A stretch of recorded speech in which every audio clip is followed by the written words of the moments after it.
다 같이 일어나셔서 하나님께 예배를 드리겠습니다. 하나님은 영이시니 예배하는 자가 영과 진리로 예배할지니라.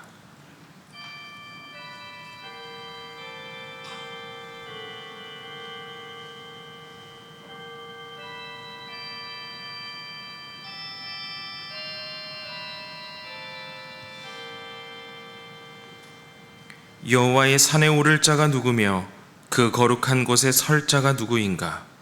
곧 손이 깨끗하며 마음이 청결하며 그 뜻을 허탄한 데에 두지 아니하며 거짓 맹세하지 아니하는 자로다. 그는 여호와께 복을 받고 구원의 하나님께 의를 얻으리니 이는 여호와를 찾는 족속이요 야곱의 하나님의 얼굴을 구하는 자로다. 아멘.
우리의 능력이 되시는 하나님을 향하여 기쁘게 노래하며 야곱의 하나님을 향하여 즐거이 소리칠지어다.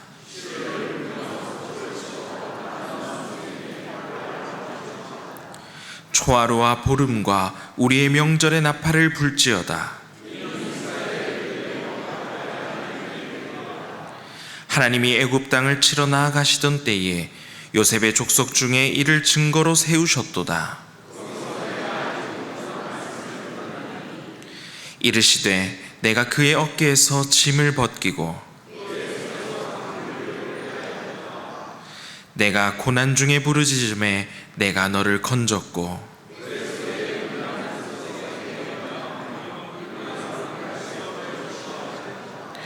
내 백성이여 들으라. 내가 내게 증언하리라. 이스라엘이여 내게 듣기를 원하노라.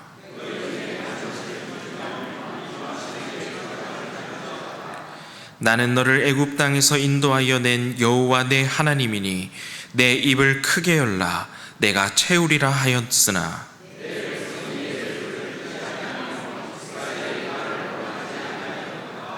아멘. 나는 전능하신 아버지 하나님 천지의 창조주를 믿습니다.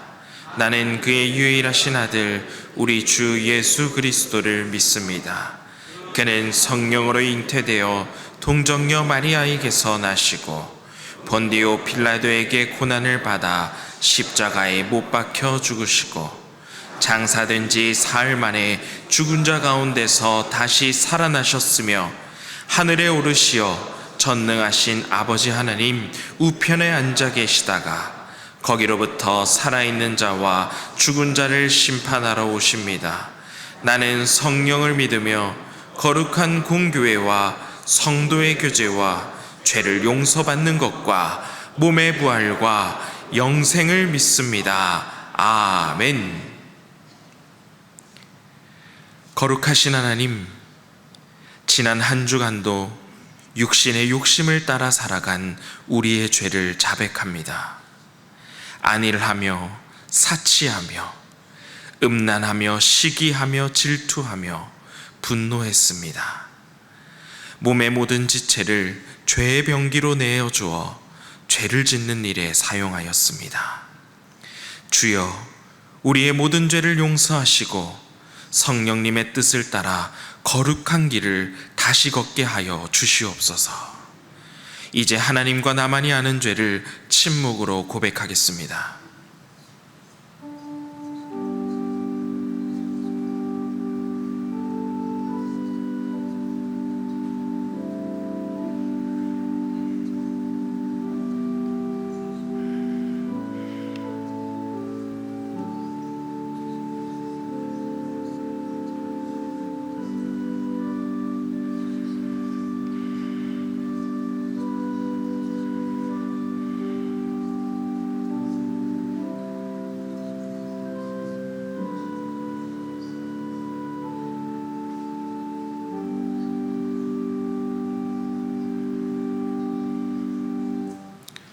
내가 축복할 것을 받았으니 그가 주신 복을 내가 돌이키지 않으리라. 야곱의 허물을 보지 아니하시며 이스라엘의 반역을 보지 아니하시는도다. 이 말씀에 의지하여 여러분이 고백한 모든 죄가 사해졌음을 선언합니다. 아멘.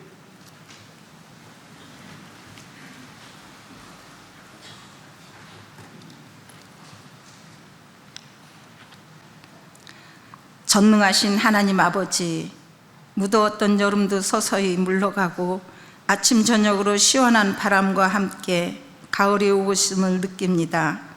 계절의 변화와 생명의 신비를 통하여 창조의 섭리를 이루시는 하나님 아버지여, 우리의 믿음이 삶 가운데서도 결실의 열매를 맺게 하시고 거룩한 성전에서 영과 진리로 예배 드리게 하옵소서.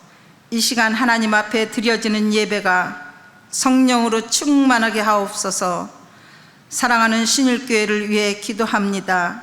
주님께서 뜻이 있으셔서 예수 그리스도의 참된 터 위에 신일교회를 세우셨으니 세상에서 핍박과 환난 가운데 방황하던 우리들이 교회에 나와 쉼과 평안을 얻으며 죄 가운데 빠져 살던 모습에서 제사함을 받고 구원을 얻는 방주가 되게 하여 주시옵소서. 노년에서부터 장년, 유년부에 이르기까지 하나님 말씀 가운데 하나 되어 사랑의 공동체를 이루어가게 하옵소서. 하나님 아버지, 성전을 사모하면서도 기력이 쇠하여 교회에 나오지 못하는 성도들에게 기력을 더하시고 회복과 강건함을 허락하여 주셔서 성전에 오르시는 기쁨과 축복이 넘치게 하옵소서. 러시아와 우크라이나 전쟁으로 수많은 생명이 죽어가고 세계가 정치, 경제, 사회적으로 어려운 상황 속에 국가와 국민이 지혜롭게 극복하고 이겨나갈 수 있도록 주님께서 인도하여 주옵소서.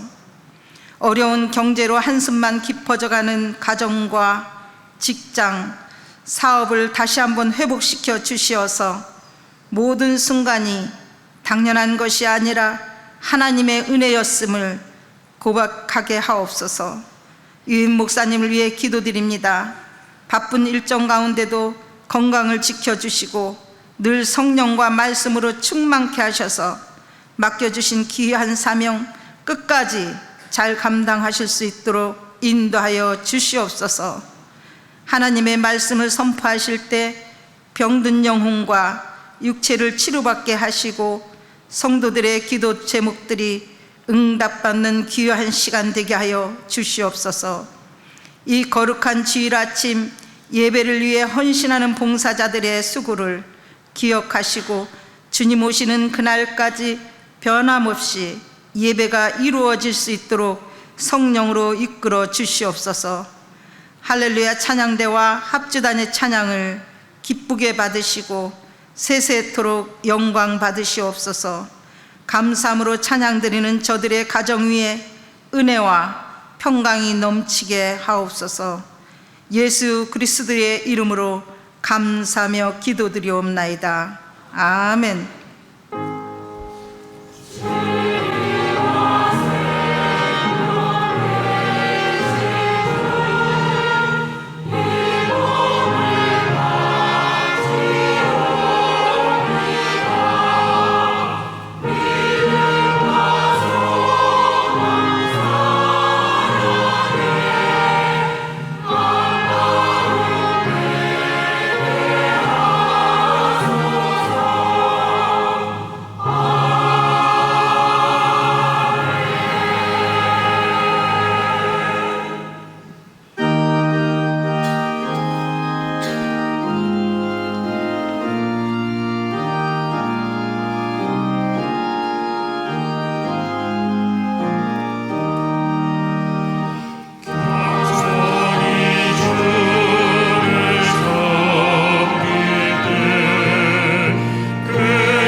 귀한 주일을 맞이해서 하나님 앞에 예배드리러 오신 여러분 모두에게 하나님 크신 은혜가 함께 하시기를 주님 이름으로 축복합니다. 자, 우리 함께 인사하겠습니다. 바로 믿고 행복한 우리 모두 다 같이 아멘 할렐루야. 자, 우리 함께 예배드리는 분들 서로 보면서 하나님은 성도님을 사랑하십니다 하겠습니다.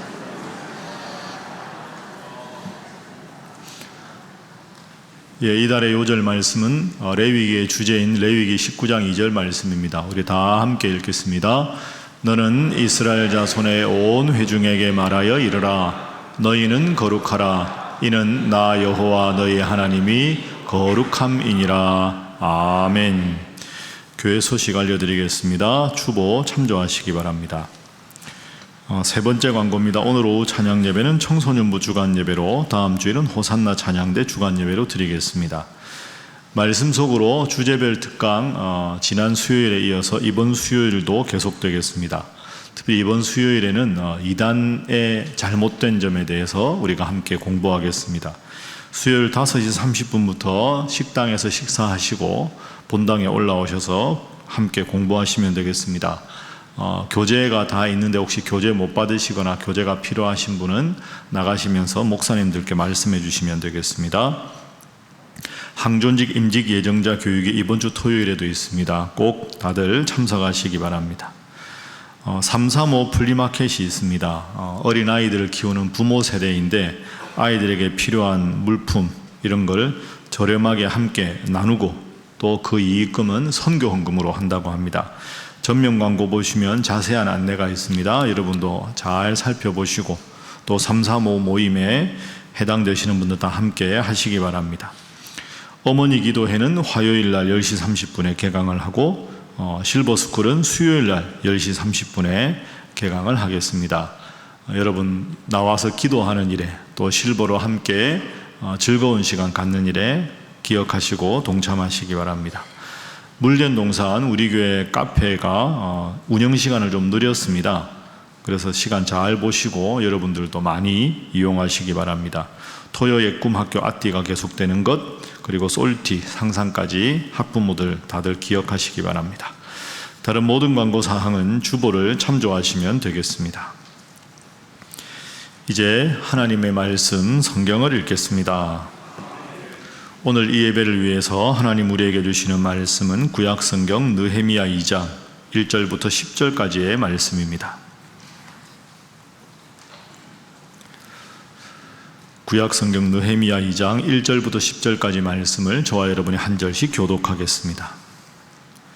아닥사스다 왕 제20년 니산월에 왕 앞에 포도주가 있기로 내가 그 포도주를 왕에게 드렸는데 이전에는 내가 왕 앞에서 수심이 없었더니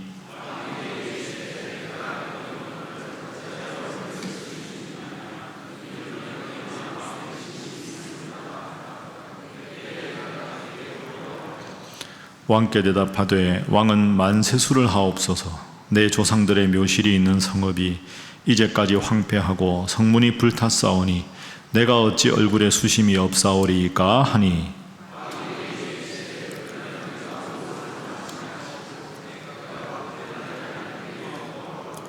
왕에게 아뢰되 왕이 만일 좋게 여기시고 종이 왕의 목전에서 은혜를 얻었사오면 나를 유다 땅 나의 조상들의 묘실이 있는 성읍에 보내어 그 성을 건축하게 하옵소서 하였는데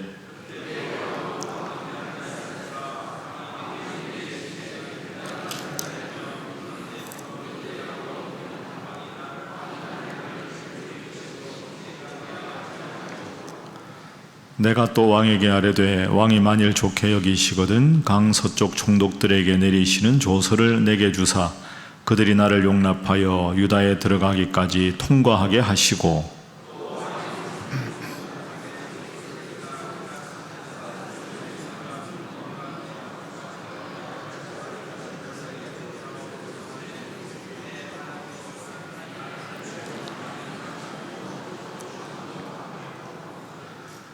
군대 장관과 마병을 보내어 나와 함께 하게 하시기로 내가 강 서쪽에 있는 총독들에게 이르러 왕의 조서를 전하였더니 호론 사람 산발랏과 종이었던 암몬 사람 도비아가 이스라엘 자손을 흥왕하게 하려는 사람이 왔다 함을 듣고 심히 근심하더라. 아멘.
아멘. 자, 하나님께 영광의 박수 하겠습니다.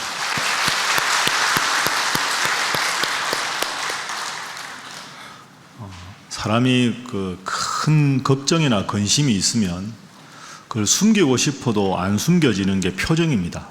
표정은 거짓말을 못하지요. 나한테 큰 걱정이 있으면 가까운 사람이 아니 오늘 왜 이렇게 표정이 안 좋으십니까? 무슨 일이 있습니까? 아닙니다. 아무 일 없습니다. 이렇게 입으로 말을 해도 표정이 모든 걸 다 말해줍니다. 마음에 큰 걱정과 근심이 있으면 표정을 숨기는 것이 불가능하기 때문입니다. 오늘 본문은 딱 이런 느헤미야의 표정으로 말씀이 시작되고 있습니다. 1절을 한번 화면으로 보십시오. 자, 아닥사스다 왕 때 술 맡은 관원이었다는 높은 직책에 있었던 느헤미야 이야기입니다. 아닥사스다 왕 제20년 니산월에 왕 앞에 포도주가 있기로 그 포도주를 담당한 느헤미야가 포도주를 왕에게 드렸을 때 왕이 느헤미야의 표정을 보고 묻습니다. 이전에는 내가 왕 앞에 수심이 없었는데, 자, 왕의 질문 2절입니다.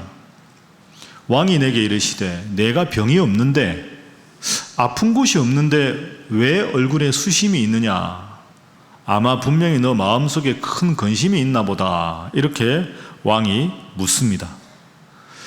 여러분, 지금부터 2500년 전에 대페르시아 제국의 왕 앞에서 신하가 표정 관리가 안 되는 건 큰 일입니다.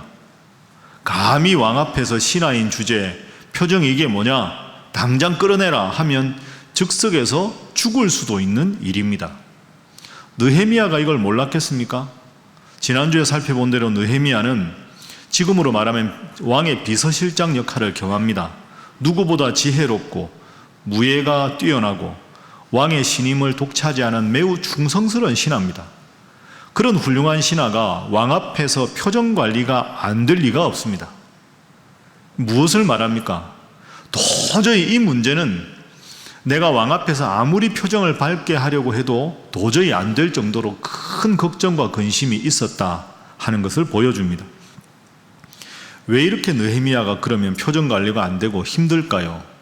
우리가 지난주에 1장에서 봤지만 그 동생 하나니가 그 멀리 1500km 떨어져 있는 그 고국 남유다에 가서 예루살렘 성을 목격하고 돌아와서 소식을 전합니다.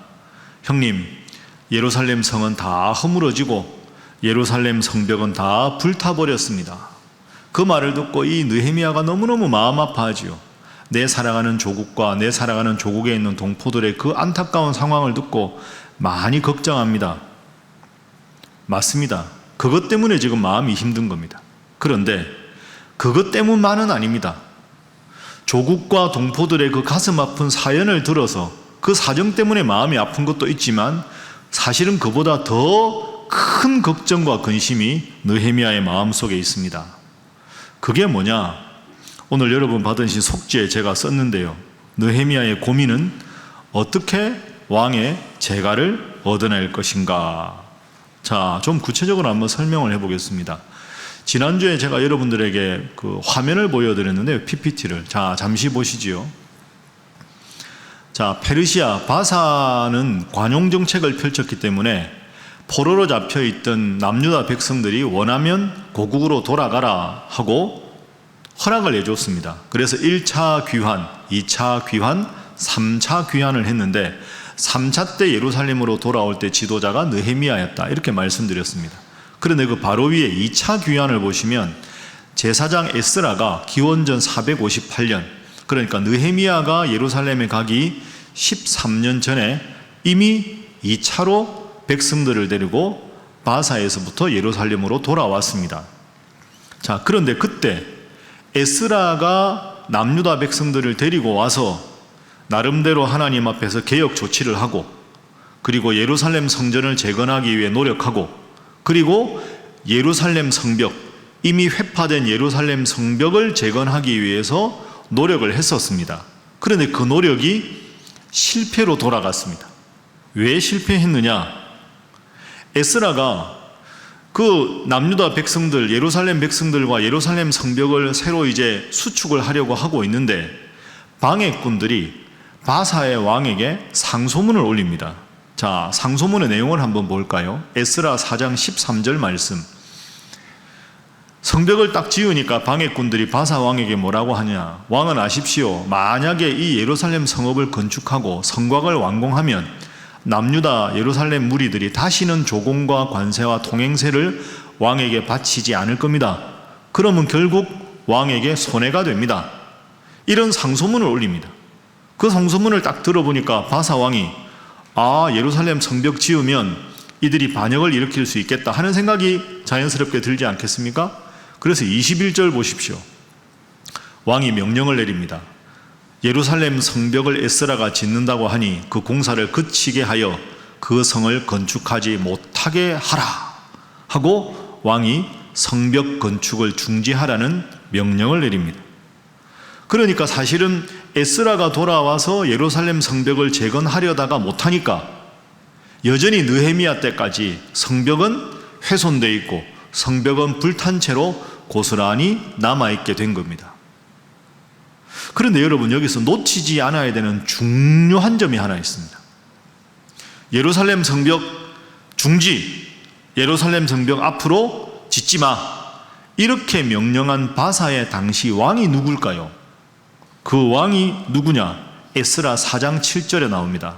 다시 화면 보십시오. 아닥사스다 때에 이렇게 되어 있습니다.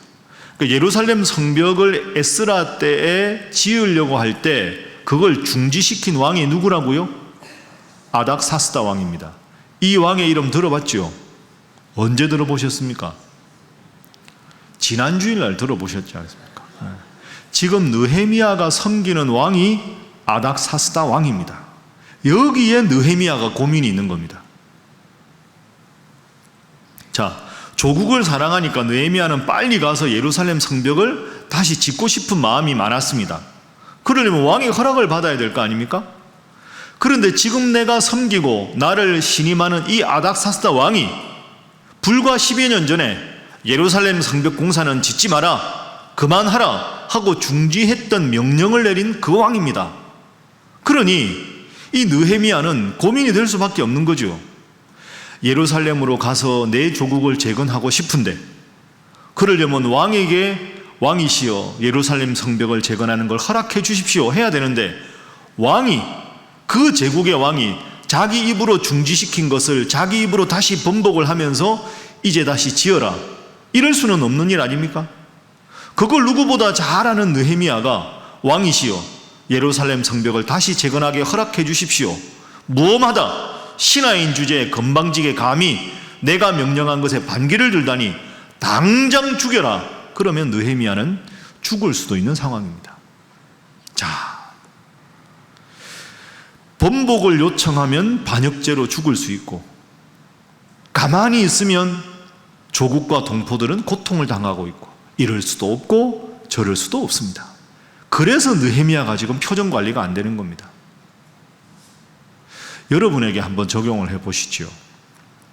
여러분 사회생활 하다 보면 이럴 때가 있습니다. 이럴 수도 없고 저럴 수도 없고, 이렇게 하자니 이 문제가 생기고 저렇게 하자니 이 문제가 생기고, 도저히 방법이 없을 때 여러분 어떻게 하십니까? 여러분이 만약에 오늘 본문의 느헤미야라면 여러분은 이 문제를 어떻게 해결하시겠습니까? 사회생활 하다 보면 이런 문제가 항상 닥치지 않습니까? 여러분 이 문제를 어떻게 해결하시렵니까? 자, 느헤미야가 어떻게 했는지 본문을 통해서 그 교훈을 한번 자세히 살펴보겠습니다. 이 어려운 상황을 극복하는 느헤미야의 방법, 오늘 우리에게 주는 교훈 첫 번째입니다. 첫 번째, 저를 따라 하시죠. 응답이 올 때까지 간절하게 지속적으로 기도하라. 여러분 믿습니까? 응답이 올 때까지 내가 생각하기에는 도저히 해결책이 없지만 해결될 때까지 제일 먼저 해야 되는 건 하나님 앞에 간절하게 기도해야 할 일입니다. 느헤미야가 우리가 지난주에 보았지만 이 문제를 놓고 몇 달간 기도합니까?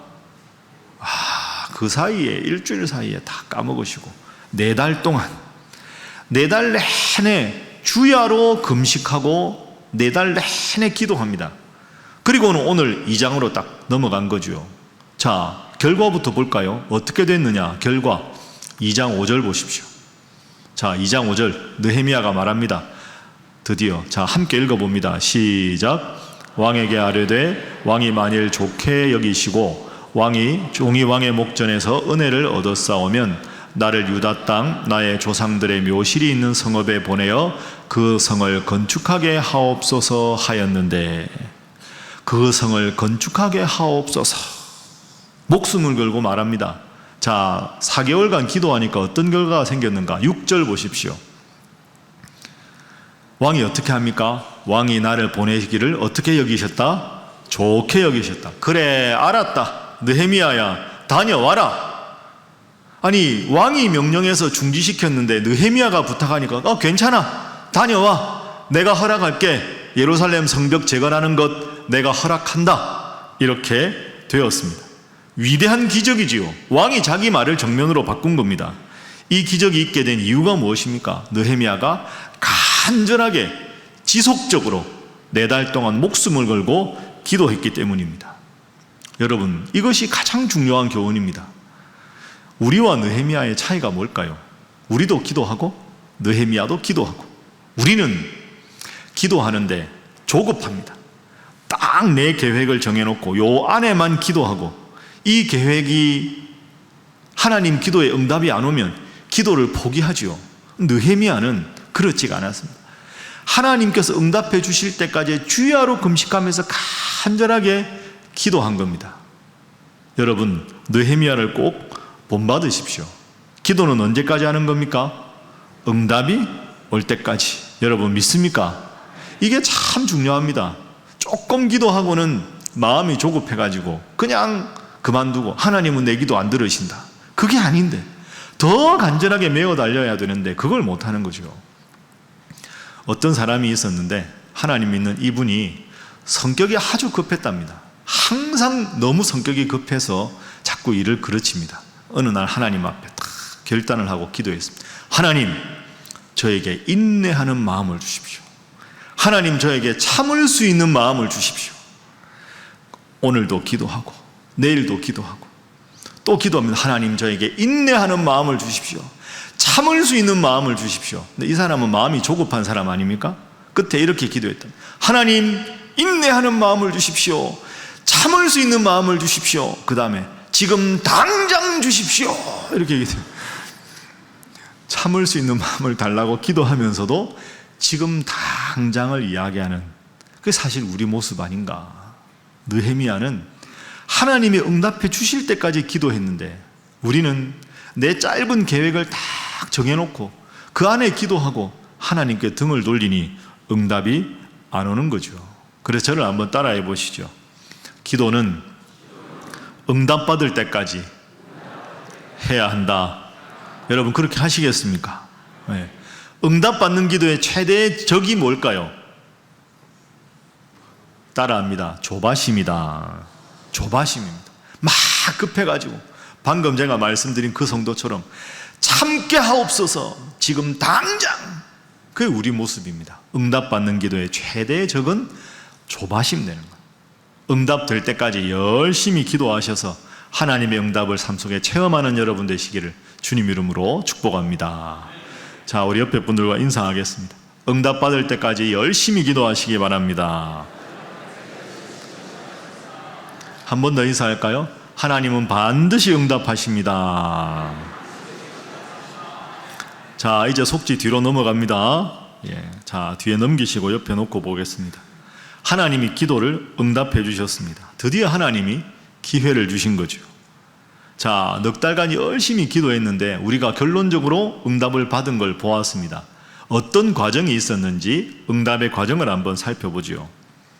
느헤미야가 어떻게 응답받았는가 자세히 보면 아주 느헤미야가 지혜로운 사람입니다. 자, 첫 번째는 평소에 왕의 신뢰를 받은 느헤미야였다 하는 걸 볼 수 있습니다. 자, 앞서 우리가 본 2절 한번 다시 화면 보시죠. 2절, 왕이 내게 이르시되 내가 병이 없거늘 어찌하여 얼굴에 수심이 있느냐, 이렇게 묻습니다. 여러분, 저 질문이 바뀐 거 아닙니까?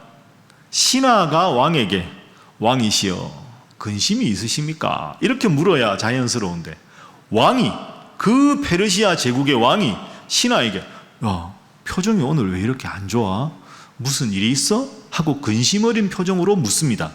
그 말은 느헤미야가 그만큼 평소에 왕의 신임을 맡던 신하였다는 거예요. 내가 정말 아끼는 신하가 표정이 안 좋으니까 왕이 먼저 왜 그래? 무슨 걱정이 있길래 그렇게 표정이 안 좋아? 이 말은 왕이 정말로 이 신하인 느헤미야를 존중하고 신뢰하고 있다 하는 걸 볼 수가 있습니다.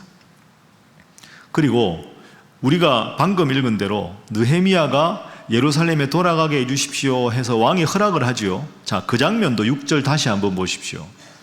6절 보면 그때 왕후도 왕 곁에 앉아 있었더라. 왕이 내게 이르시되 예루살렘에 가게 해주십시오 하니까 왕이 뭐라고? 내가 몇 날에 다녀올 길이며 어느 때에 돌아오겠느냐 이렇게 묻습니다. 여러분 저 질문을 잘 보십시오. 보통 저 가겠습니다 하면 언제 가겠느냐 이렇게 물어야 맞는 거 아닙니까? 그런데 왕은 느헤미야가 너무 좋으니까 함께 있고 싶은 겁니다. 그러니까 너 그러면 다녀오는데 얼마나 걸리냐? 그 다음에 보면 언제 돌아올 것이냐? 이게 무슨 뜻일까요? 가더라도 빨리 돌아와라. 나는 반드시 느헤미야 너 필요하다. 언제 출발할 것이냐가 아니라 언제 돌아올 것이냐. 여러분 이 2절과 6절에서 볼 수 있는 건 느헤미야가 평소에 왕의 신임을 아주 많이 받았던 신하였다는 겁니다. 이게 우리가 배워야 합니다. 우리가 지금 다루는 총 느헤미야서의 주제가 생활신앙인 아닙니까? 따라합니다. 생활신앙인. 생활신앙인은 느헤미야 같아야 합니다. 여러분 주일날 예배드리고 평상시에 엿새는 대부분 가정에서 일을 하거나 일터에 가시거나 직장생활 하시지요. 열심히 하십시오. 직장생활 하시면 직장에서 업무 시간에 누구보다 정말 성실하게 하십시오. 업무에 좀 능력이 떨어지는 분이 있으면 여러분이 자상하게 가르쳐 주시고, 일이 많아서 힘든 분이 있으면 여러분이 잘 할 수 있는 방법도 알려주십시오. 동료들과 잘 지내십시오. 그래 직장에서 누구보다 가장 성실하고 가장 믿을 만하고 가장 지혜롭게 일을 잘하는 직원으로 인정을 받으십시오. 그게 느헤미야가 왕에게 그 어려운 부탁을 했을 때 승낙을 쉽게 얻었던 비결입니다. 직장에서는 신앙인이기 전에 훌륭한 직장인이 되어야 합니다. 훌륭한 직장인으로 인정받고, 어떻게 저분은 저렇게 직장 생활을 잘할까? 동료 관계도 잘하고 성실하고 책임감 있고 항상 저렇게 긍정적일까? 알고 보니 저분이 하나님을 믿는 분이구나. 저분이 믿는 하나님이라면 나도 믿어보고 싶다. 하나님 믿는 사람이 직장 생활하니까 과연 다르구나. 그래서 여러분의 삶으로 전도가 되는 것, 이것이 바람직한 방향입니다. 바로 느헤미야가 평상시에 왕을 지극한 마음으로 충성을 다했기에 왕은 평소에 그의 표정을 살폈고, 그리고 가더라도 빨리 돌아오라 할 정도로 신임을 받았습니다. 제가 느헤미야서 설교 시작하기 전에 여러분들에게 일을 하는 두 가지 태도, 우리 하나님을 믿는 사람이 직장 생활할 때 두 가지가 중요하다 알려드렸습니다. 기억하십니까? 묻지 않겠습니다. 혹시 대답 못하시면 제가 상처받을까 봐. 따라합니다. 능숙하게. 두 번째 뭡니까? 그렇죠. 즐겁게. 따라합니다. 즐겁게. 여러분 직장 생활 능숙하게 프로가 되십시오. 그리고 즐겁게 일하십시오. 그래서 신앙인으로 또한 직장인으로 하나님 앞에 또 직장의 동료들에게 멋진 분으로 인정받는 여러분 모두가 되시기를 주님 이름으로 축복합니다. 다시 한번 인사하겠습니다. 옆에 분들과 직장 생활에 최선을 다하시기 바랍니다. 자, 한 번 더 합니다. 그래야 전도도 잘 됩니다. 자, 두 번째 느헤미야에게 배워야 될 점은 이 속지에 있는데 어려운 문제를 참 지혜롭게 접근합니다. 여러분 이게 왕의 허락을 받는 게 참 어렵죠. 느헤미야가 정말 기도하고 하나님의 지혜를 받은 사람입니다. 그래서 제가 지혜 3종 세트라 이렇게 썼는데요. 자, 첫 번째 지혜부터 볼까요? 왕에게 대화를 할 때 왜 얼굴에 근심이 있느냐 물을 때 3절 한번 보십시오. 3절. 자, 함께 3절 읽어봅니다. 시작. 왕께 대답하되 왕은 만세수를 하옵소서. 내 조상들의 묘실이 있는 성읍이 이제까지 황폐하고 성문이 불탔사오니 내가 어찌 얼굴에 수심이 없사오리까 하니. 아멘. 맨 처음에 느헤미야가 뭐라고 합니까? 왕은 만세수를 하옵소서. 이게 뭡니까? 존중과 예의로 대화를 시작하는 겁니다. 하고 싶은 말 조급하게 꺼내는 게 아니라 왕 앞에 최대한 존경과 예의를 갖추는 거죠. 왕이시여 만세수를 하옵소서. 존경하는 마음으로 윗사람에게 아주 존경하는 그런 모습이 잘 드러나 있습니다. 우리가 마음이 조급하면 예의 바르게 차분하게 존중하는 마음이 필요한데 바로 느헤미야가 그런 지혜를 보여주죠.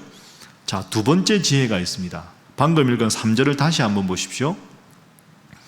자, 3절에 보시면 왕은 만세수를 하옵소서 한 다음에 예루살렘이 지금까지 황폐하고 이렇게 말하면 쉬울 텐데 저 3절에 예루살렘이라는 단어가 있습니까? 없습니까? 없습니다. 대신에 뭐라고 씁니까? 따라합니다. 내 조상들의 묘실이 있는 성읍. 여러분 이상하죠? 그냥 예루살렘이 이러면 되는데 왜 느헤미야는 내 조상들의 묘실이 있는 성읍이 불타고 성벽이 회파되었습니다. 왜 예루살렘이라는 단어를 안 썼을까? 이게 느헤미야의 지혜입니다. 불과 10여 년 전에 아닥사스다 왕에게 올라온 상소문에 예루살렘 성벽을 다시 지으면 조공을 바치지 않고 반역할 것입니다. 지금 아닥사스다 왕은 예루살렘이라는 지명을 정확하게 기억을 하고 있는 겁니다. 그런데 자기가 금지 이랬는데 느헤미야가 예루살렘 성벽을 이렇게 말하는 순간 내가 금지한 일이다 이 생각이 제일 먼저 떠오르겠죠. 그런데 그 당시 바사 사람들은 조상들을 아주 중요하게 여기는 종교 전통이 있었습니다. 조상들의 묘를 아주 잘 관리하는 그런 게 바사의 풍습이었거든요. 그러니까 지금 느헤미야가 바사의 풍습을 잘 알고 그리고 직접적인 예루살렘이라는 단어를 써서 왕의 심기를 건드리지 않고 왕이시여 내 조상들의 묘실이 있는 성읍이 불타고 회파되었습니다. 딱 이 말을 하는 순간 아닥사스다 왕은 예루살렘이라는 단어는 전혀 잊어버리고 그렇지, 그게 중요하지 이런 생각을 하게 되는 거죠. 여러분 이게 참 멋진 표현입니다.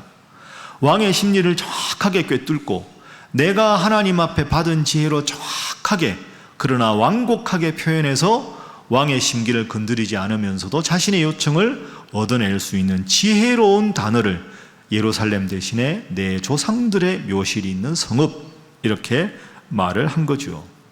느헤미야가 참 신중하고 지혜로운 사람이었다 하는 것을 볼 수가 있습니다. 세 번째 지혜가 있습니다. 세 번째 지혜는 6절에 나옵니다. 자, 6절 화면 한번 보십시오. 느헤미야가 이 부탁을 할 때 왕 곁에 누가 있었습니까? 왕후가 있었습니다. 그때 왕후도 왕 곁에 앉아 있었더라. 제가 하나 질문하겠습니다. 그러면 지금 느헤미야가 이 부탁을 드리는 자리가 공식적인 자리입니까? 비공식적인 자리입니까? 정확하게 그냥 틀려도 되니까 공식적인 자리일까요? 비공식적인 자리일까요? 비공식적인 자리죠. 왜? 공식적인 자리면 왕 옆에 누가 있었을까요? 신하들이 있었겠죠. 조정의 대신들이 있었을 거 아닙니까? 느헤미야가 이 기회를 딱 본 겁니다.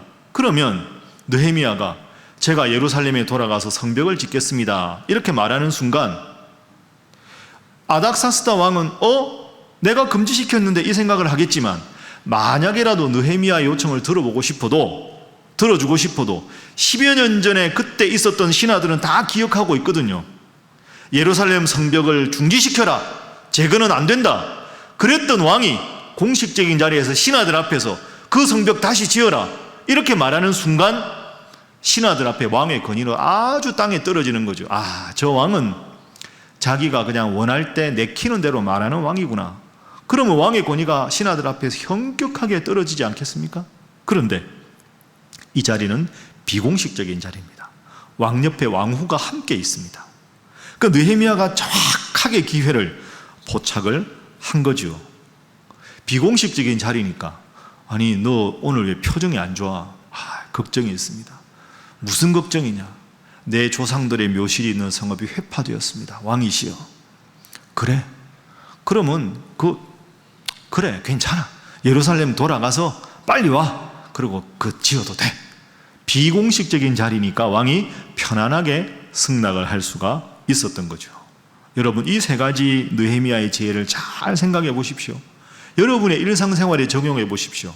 윗사람에게 최대한의 존경과 예의를 갖추어서 윗사람의 심기를 불편하게 하지 않으면서도 정확한 용어로, 그리고 이 어떤 자리에서 이 말을 해야 승낙을 얻을 수 있는지를 정확하게 기회를 포착해서 하는 지혜가 느헤미야의 지혜입니다. 여러분, 지금까지 우리가 느헤미야 오늘 살펴본 것 두 가지가 중요한 단어입니다. 한번 따라해 보시죠. 기도, 두 번째는 따라합니다. 지혜. 이 두 가지가 생활신앙인의 중요한 두 가지 성공의 요소입니다. 응답될 때까지 기도하시고 하나님 앞에 기도하면서 하나님 앞에 어떻게 문제를 풀어갈지 지혜를 구하십시오. 기도만 한다고 문제가 해결되는 게 아닙니다. 기도하면서 하나님, 이 문제를 어떻게 풀어가야 될지 제 입에 하나님의 용어를 허락해 주시고 제 태도 속에 겸손과 교양의 마음을 주시고 잘할 수 있는 기회를 포착할 수 있는 능력을 저에게 주십시오. 기도와 지혜가 함께 있어야 되는 겁니다.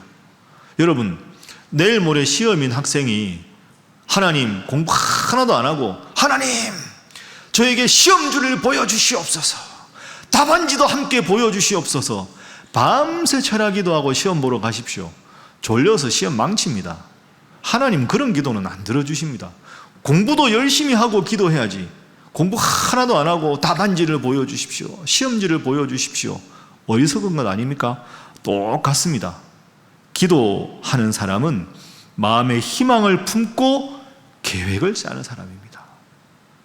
기도하는 사람은 마음의 희망을 품고 하나님 주신 지혜로 계획을 짜는 사람입니다. 기도와 지혜, 이 두 가지로 승리하는 여러분 되시기를 주님 이름으로 축복합니다. 자, 다시 한번 옆에 분들과 인사하겠습니다. 열심히 기도하시기 바랍니다. 한 번 더 이렇게 할까요? 하나님의 지혜를 구하시기 바랍니다. 이제 왕이 승낙했습니다. 그럼 이제 가면 되죠. 얼마나 마음이 좋았을까요? 그런데 거기서 끝이 아닙니다. 후속 조치가 있습니다. 그게 오늘 7절부터 9절에 나옵니다. 자, 느헤미야가 얼마나 지혜로운 사람인가. 왕이 그래, 언제 돌아올래? 빨리 갔다 와, 이렇게 허락을 했는데 느헤미야가 요청을 합니다. 7절 한번 보시죠. 7절. 네, 7절 말씀 화면 띄워주십시오. 내가 또 왕에게 아뢰되 왕이 만일 좋게 여기시거든, 허락했는데 뭐라고 요청합니까? 강서쪽 총독들에게 내리시는 조서를 내게 주십시오. 그들이 나를 용납하여 유다에 들어가기까지 통과하게 해 주십시오. 이게 첫 번째 왕에게 부탁을, 왕이 허락을 했는데 왕이시여, 부탁드릴 게 있습니다. 뭔데? 제가 유다까지 가려면 1500km 한참 먼데 가는 곳 곳곳에 다스리는 총독들에게 느헤미야는 내가 보내서 가는 거니까 빨리 통과시켜 보라는 조서를 꼭 보내주십시오. 왜? 누군가가 딴지를 걸면 한없이 지체될 게 아닙니까? 왕의 조서가 있으면 모든 게 프리패스지요. 빨리 도착하겠다는 겁니다. 여러분, 왕이 허락을 했지만 그 조서가 없으면 중간에 총독들이 느헤미야가 유대인인 걸 알고 왕의 조서가 올 때까지 기다려라, 나는 이걸 확인해야 되겠다, 한없이 늦어지는 거죠. 느헤미야가 미리 왕이 허락하면 왕에게 뭘 부탁할지를 미리 아주 철저하게 다 주도적으로 준비를 해놓은 겁니다. 내가 빨리 예루살렘에 도착할 수 있는 모든 행정적인 조치를 조서로 해주십시오. 좋다, 해주마. 그게 끝이 아닙니다. 또 하나 요청합니다. 8절 보십시오. 또 왕의 삼림 감독 아삽에게 조서를 내려주십시오. 삼림 감독은 모든 목재를 관리하는 최종 책임자 아삽에게 조서를 딱 내리셔서 성전에 속한 영문의 문, 성곽, 내가 들어갈 집을 위하여 들보로 쓸 제목을 내게 다 주라고 왕이시여 조서를 허락해 주십시오. 알았다, 해주마. 여러분, 멋지지 않습니까? 왕이 허락을 했지만 두 가지가 제일 중요한데, 첫 번째, 행정적으로 총독들이 다 자기가 가는 길에 통과를 빨리 시켜줘야 되고, 두 번째, 그 성벽을 재건하기 위해서 필요한 모든 물자들의 최종 책임자가 누군지 아삽이라는 이름까지 정확하게 기억해서 왕이시여 아삽에게 명령을 해서 느헤미야에게 필요한 모든 것을 다 공급하게 하라고 하십시오. 알았다. 그러면 행정적인 것, 그 다음에 물자 두 가지가 완벽하게 다 된 겁니다. 여러분 참 느헤미야에게 이거 배워야 됩니다. 허락만 기다린 게 아닙니다. 왕이 허락하는 상황에서 내가 그 다음에 무엇을 요청해야 될 것이를 미리 주도 면밀하게 다 부탁을 한 거지요. 그게 7절과 8절입니다. 이런 경우 있지 않습니까? 열심히 기도했는데, 허락을 했는데 뭐가 필요하니? 막상 물으니까, 멍석을 깔아주니까 그건 제가 아직 준비를 못했는데요, 다음에 말씀드리겠습니다. 그러는 순간 아주 곤혹스러운 장면이 생길 수도 있는데, 느헤미야는 철저하게 준비했습니다. 왕이 기분 좋을 때, 허락했을 때 오케이, 그것도 오케이. 그리고 왕이 보너스까지 줍니다. 9절 보십시오. 왕의 보너스입니다. 군대 장관과 마병을 보내어 나와 함께 하게 하셨다. 왕이 군대 장관 오라 그래. 야, 너 느헤미야랑 함께 가. 군대 장관은 왕의 출정을 상징하는 겁니다.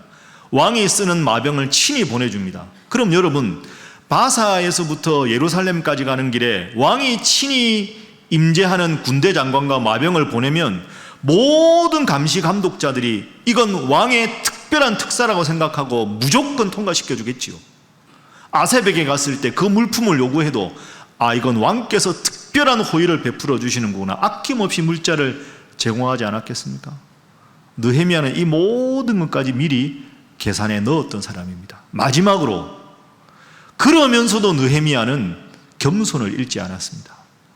이건 왕이 해준 것이 아니라 하나님께서 이 모든 것을 섭리하셨다. 그게 8절입니다. 8절 말씀 제일 끝에 보십시오. 따라합니다. 내 하나님의 선한 손이 나를 도우심으로 왕이 허락하셨다. 여러분 믿습니까?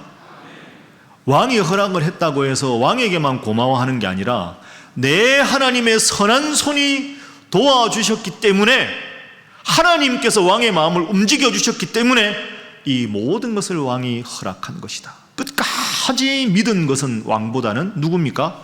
하나님입니다. 기도하고 하나님께서 함께 하시니 이 모든 일이 가능했다.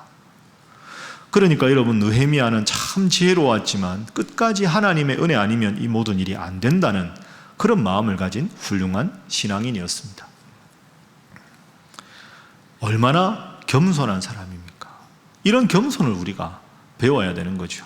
자, 마지막으로 인사하겠습니다. 옆에 분들과 평생 겸손하시기 바랍니다.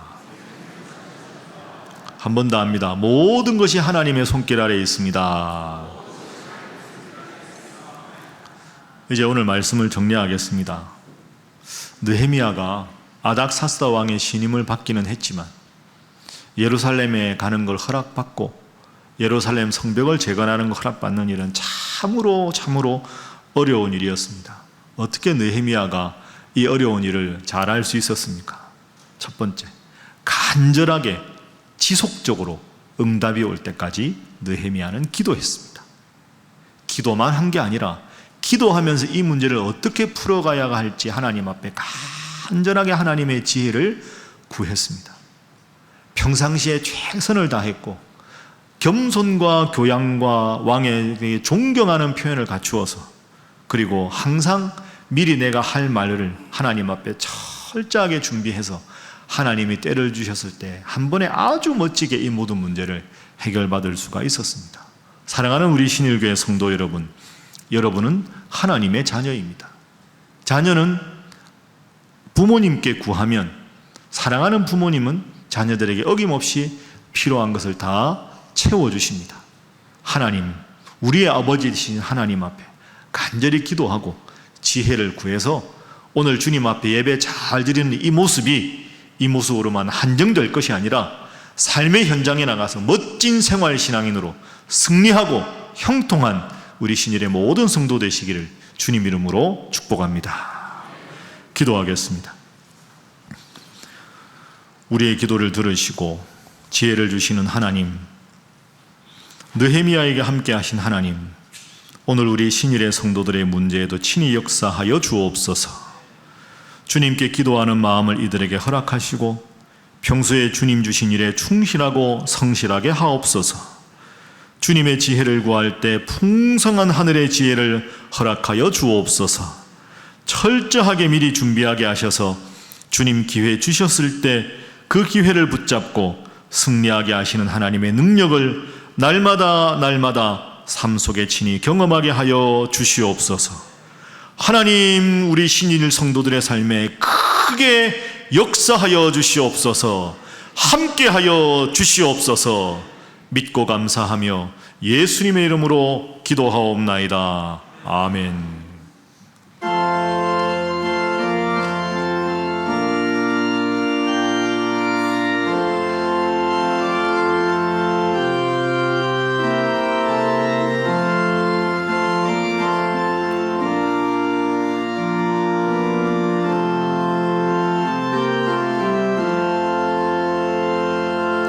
죄짐 맡은 우리 구주 어찌 좋은 친구인지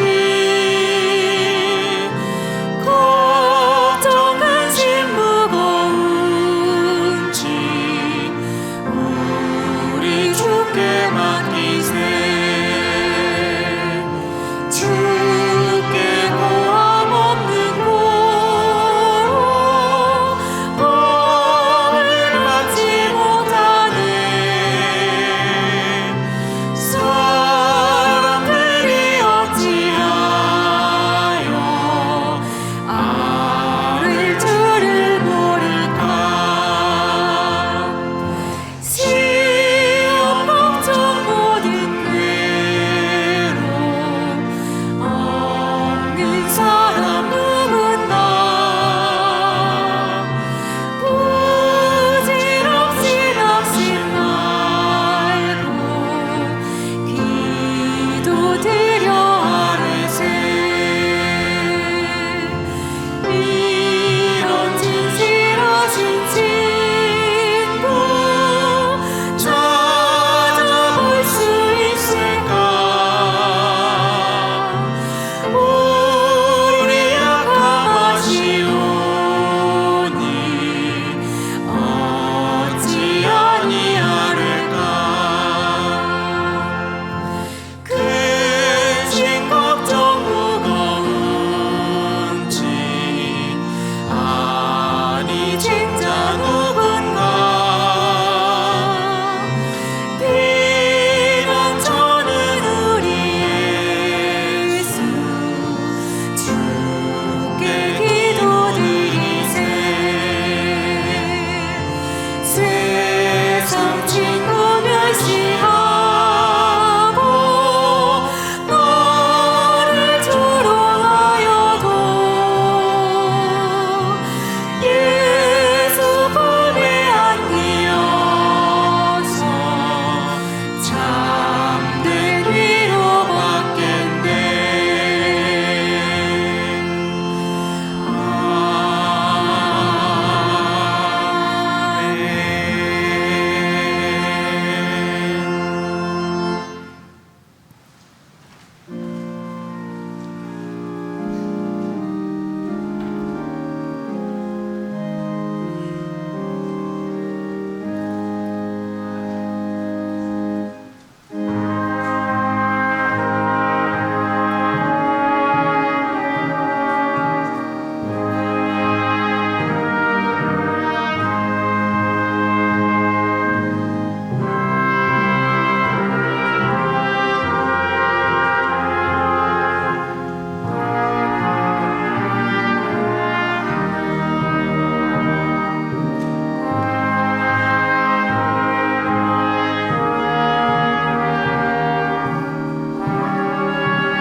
사랑과 능력이 많으신 하나님, 감사합니다.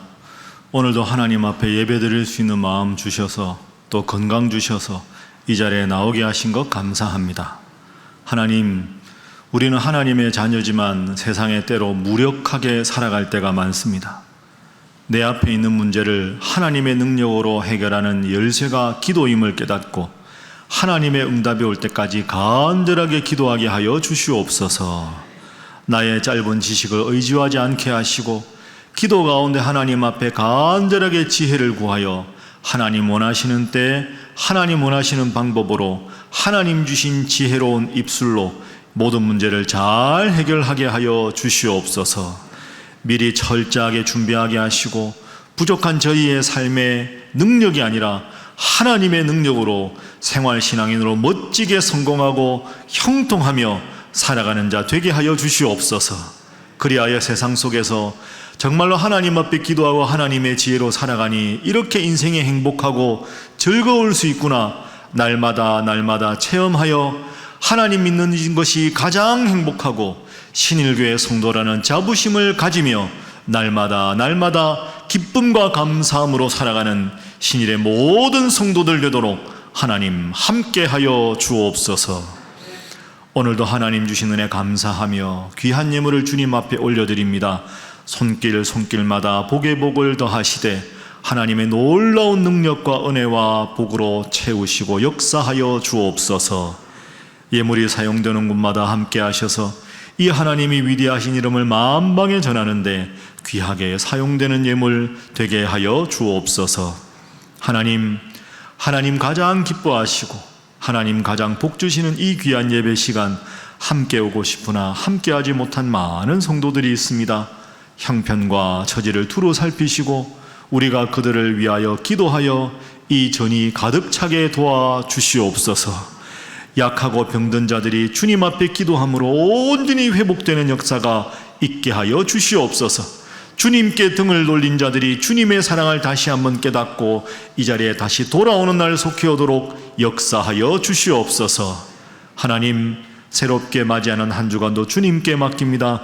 능력의 장중에 붙들어 주셔서 우리 사랑하는 성도들과 가정 위에 일터 위에 함께 하시고 이 나라와 민족과 열방 위에도 특별한 은혜로 함께하여 주옵소서.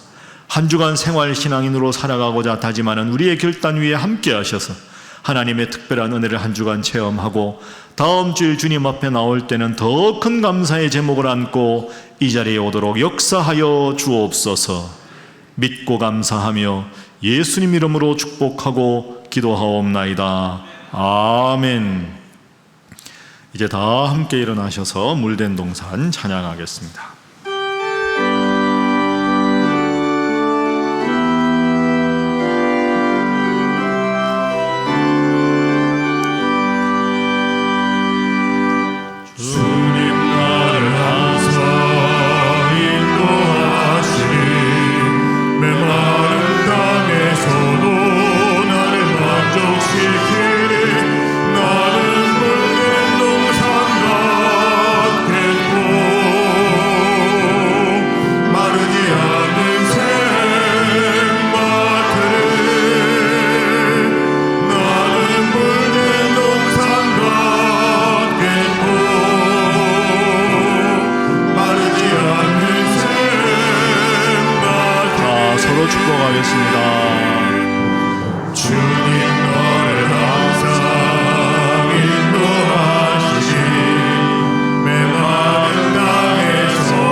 하나님 앞 영광의 박수 올리겠습니다. 주님 감사합니다. 주님 감사합니다. 지금은 우리 주 예수 그리스도의 은혜와 하나님의 사랑하심과 성령님의 교제하심이 일상을 살아가면서 어려운 문제에 직면할 때마다 내 눈앞에 문제가 큰가, 나의 기도가 큰가를 늘 마음으로 질문하며 나의 기도와 하나님 주신 지혜의 크기를 더 확장하고 더 크게 하여 모든 문제를 주님 은혜 안에 해결받는 신실한 생활신앙인으로 살아가고자 다짐하는 사랑하는 우리 신일의 모든 성도들 위해 지금부터 영원히 함께 하시기를 간절히 축원하옵나이다. 아멘.